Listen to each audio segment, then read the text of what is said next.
नमस्ते, मेरा नाम पंकज है और मैं बेंगलोर की एक प्राइवेट कंपनी में सॉफ्टवेयर इंजीनियर हूँ। मेरी उम्र 40 साल है, हालांकि लोगों को मैं अपनी उम्र 38 साल ही बताता हूँ। और उसकी वजह यह है कि मेरी शादी अभी तक नहीं हुई। घर से ऑफिस, ऑफिस से घर, बस यही चल रहा है मेरी जिंदगी में। रोमांच तो जैसे मेरी लाइफ से खत्म ही हो चुका है। एक साधारण इंसान को लाइफ में क्या चाहिए? 2 वक्त की रोटी, 1 टाइम सेक्स, लेकिन साला वो भी मिलना मुश्किल हो गया है। मेरा एक फ्लैटमेट है, चंदन नाम है उसका, यूपी का रहने वाला है। हालांकि बहुत बातूनी है, लेकिन दिल का अच्छा है। ऑफिस के बाद अक्सर हम लोग यहाँ वहाँ की बातें करते हैं। बीच बीच में मेरे मामा जी का फोन आता है। मेरे लिए पिछले 6-7 साल से लड़की ढूंढ रहे हैं, लेकिन अभी तक एक भी लड़की ढंग की नहीं मिली। जैसे जैसे उम्र बढ़ती जा रही है, रिश्ते आने भी कम हो गए हैं।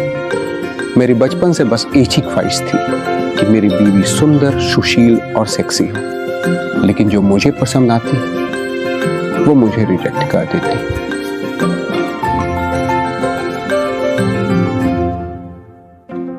मेरी माँ कहती थी कि बाहर जाने से पहले दही खाने से सौभाग्य आता है। उस दिन दही तो नहीं खाया, लेकिन लस्सी पी थी, और उस दिन ने मेरी जिंदगी बदल दी।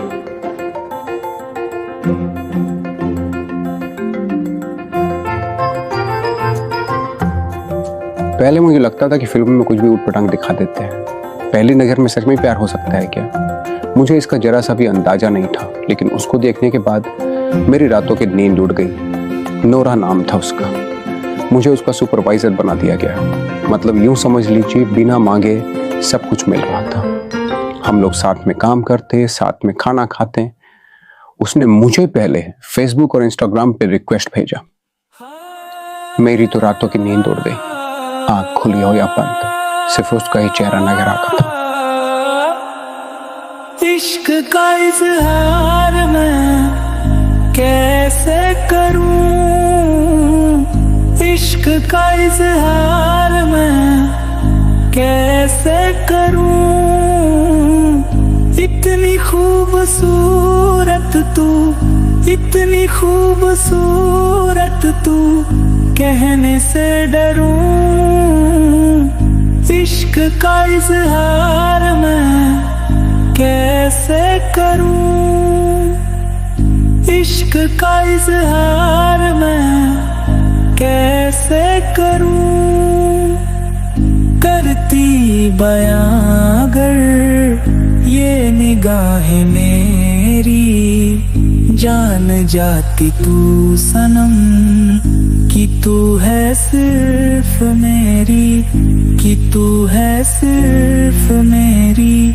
दूर रह के भी सनम तू इस दिल के पास है। होगी एक दिन मेरी तू, बस यही आस है, बस यही आस है। आखिर ये दूरी कैसे सहूं, आखिर ये दूरी कैसे सहूं। कहना तो चाहूं, कहना तो चाहूं, पर चुप रहूं। इश्क का इज़हार मैं कैसे करूं।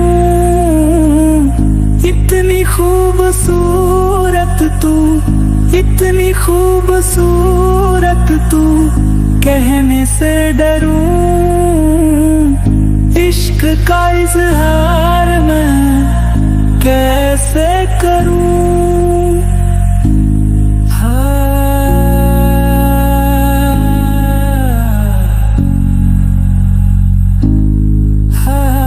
वैसे तो मेरा स्पोर्ट्स से दूर दूर का कोई नाता नहीं था, लेकिन उसे टेनिस खेलना, ट्रैकिंग पे जाना, डांस करना, ये सब अच्छा लगता था, और वो मुझे भी अपने साथ ले जाती। इस तरह ऑफिस के बाहर भी हम दोनों का मिलना जुलना लगा रहा। अब तो ऐसा लग रहा था कि वो मेरी सिंड्रेला है और मैं उसका प्रिंस चार्मिंग।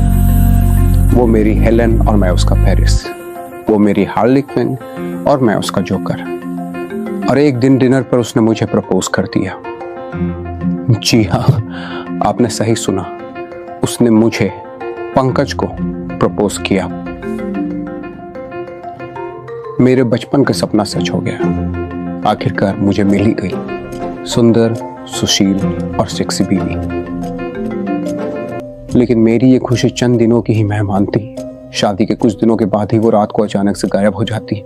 वो मेरे आंख लगने का इंतजार करती और जैसे ही मेरी आंख लगती वो बाहर चली जाती। एक दिन मैंने सोने का नाटक किया और फिर मैंने उसका पीछा किया। वो ज्यादातर किसी डिस्को या पब में जाती। वहाँ साले ठड़की लोग गिद्ध की तरह उस पर टूट पड़ते। Can I offer you a drink, can I have your number, सब साले उसके पीछे पड़ जाते। बात सिर्फ ड्रिंक्स और डांस की होती तो फिर भी बर्दाश्त कर लेता, लेकिन किसी और मर्द के साथ अपनी बीवी को कैसे बर्दाश्त कर सकता हूँ। इतना सब कुछ जानने और देखने के बाद भी मैंने नोरा को कुछ भी नहीं बोला।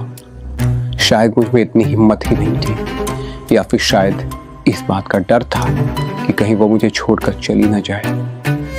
ये मोहब्बत भी अजीब चीज है, बेवफाई भी बर्दाश्त करने को मजबूर कर देता है।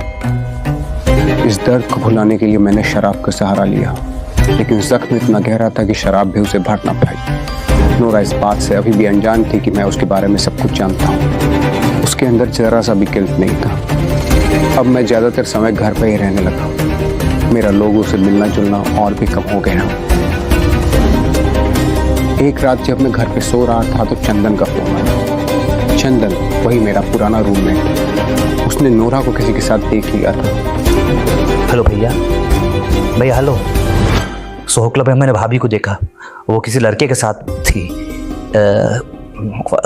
क्या मतलब, क्या आपको पता है? हैं? आपको पता है कि भाभी भूत है? हाँ, भूत मतलब वैम्पायर। भाभी वैम्पायर है। मैंने अपनी आंखों से देखा है, भाभी एक लड़के को रूम में ले थी और फिर उसका खून चूस रही थी। आखिर क्या है रहस्य नोरा का? क्या वो सच में वैम्पायर है? और अगर है तो अब पंकज क्या करेगा? क्या वो अब भी नोरा के साथ रहेगा? सारे सवालों के जवाब पार्ट 2 में मिलेंगे।